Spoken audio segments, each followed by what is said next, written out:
Hey everybody, it's old Chaplain V, back for another look at step number 8. We made a list of all the persons we'd harmed and became willing to make amends to them all.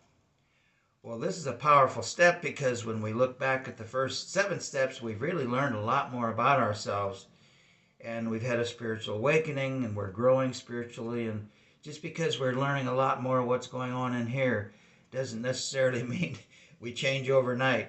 We're reminded those Israelites wandered in the desert for 40 years, so I've only got 33 years of sobriety. I got a lot of work ahead of me.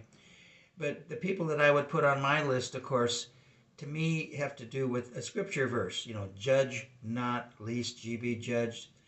I'm a very judgmental person. Sometimes we think we're brighter than other people. We think we got life figured out. We're a good read of personalities. But that can get us into trouble because we want to teach people a lesson. We want to set them straight. What's that old saying? You can't find fault in another person unless you have that fault. So, boy, the language of letting go is powerful for this step.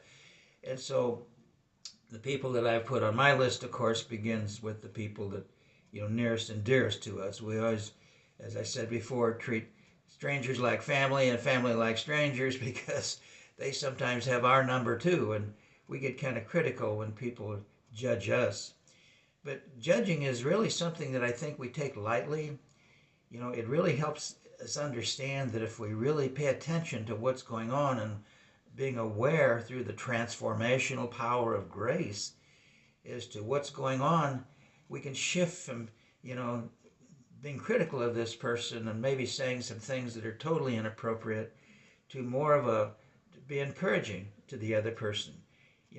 Love is patient, love is kind, love serves, love cares, love, those that be great among you must become the servant of all. Boy, that just flies out the window when this old judging comes creeping into our mind, because things that happen on the fly, that's the real test of the pudding. We can get the theory all day long up here like Nicodemus, but to really act down here in our heart, because the heart has reasons, once again, that reasoning just doesn't understand. So the lessons come slow. Well, listen, so this was just another look at step number 8. So when we make our amends, part of the amends is that we're going to have to really, keep an eye on being judgmental. I think we're all, that's why it's in Scripture. It's a fair warning.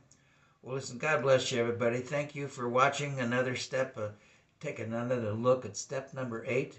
So we'll continue to look at step number 8 this week. And thanks again for visiting. And